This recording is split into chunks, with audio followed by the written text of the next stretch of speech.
கர்த்தருடைய நாமத்துக்கு ஸ்தோத்திரம் உண்டாவதாக. கர்த்தருடைய வேத வசனம் ஆத்மாவை உயிர்ப்பிக்கிறது. விரும்பப்படத்தக்க தேன் அதிலே இருக்கிறது. இருள் இருக்கும் இடத்தில் பிரகாசிக்கும் விளக்கு போன்றதாக இருக்கிறது. உம்முடைய வேத வசனம் என் கால்களுக்கு தீபமும் என் பாதைக்கு வெளிச்சமாக இருக்கிறது என்று சங்கீதத்திலே 119 அதிகாரத்திலே 105 கூறுகிறது. உபத்திரப்படும் போது கர்த்தாவே உம்முடைய வசனத்தின்படியே என்னை உயிர்ப்பியும் என்று வேண்டுகிறோம்.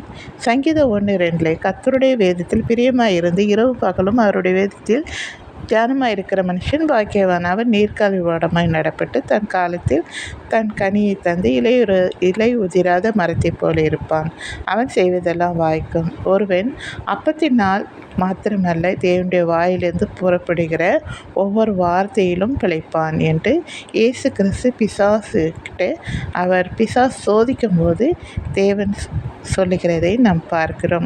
உண்மைதான். எத்தனையோ பேர் தற்கொலை பண்ணணும்னு போகும்போது கர்த்தருடைய வசனம்தான் அவர்களுடைய உயிரை காப்பாற்றி இருக்கிறது. வருத்தப்பட்டு பாரம் சுமக்கிறவர்களை நீங்கள் எல்லோரும் என்னிடத்தில் வாருங்கள், நான் உங்களுக்கு இளைப்பாறுதல் தருகிறேன் என்றார். என்னை யாரும் நேசிக்கவில்லையே என்று அழுது கொண்டு இருக்கிறவர்களுக்கு இந்த வசனம் ஆறுதலாய் இருக்கிறது. கர்த்தர் உன்னை நேசிக்கிறார். தாயின் கருவில் உருவாக்கும் முன்னே நான் உன்னை தெரிந்து கொண்டேன். தாயைப் போல தேற்றுவேன், தந்தையைப் போல அனுப்பேன். பயப்படாதே, திகையாதே. நான் உன் தேவன். ஆபத்து காலத்தில் என்னை நோக்கி கூப்பிடு, நான் உன்னை விடுவிப்பேன். உனக்கு முன்னே போய் கோணலான வழிகளை செவ்வை பண்ணுவேன். உன்னை ஆசீர்வதிக்கவே ஆசீர்வதிப்பேன், உன்னை பெருகவே பெருக பண்ணுவேன் என்ற வார்த்தை எல்லாம் நம்மை உயிர்ப்பிக்கிறது.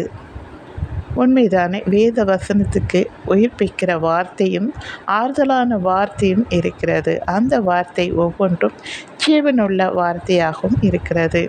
அந்த வார்த்தைக்காக தேவனுக்கு நன்றி சொல்லுங்கள். நன்றி.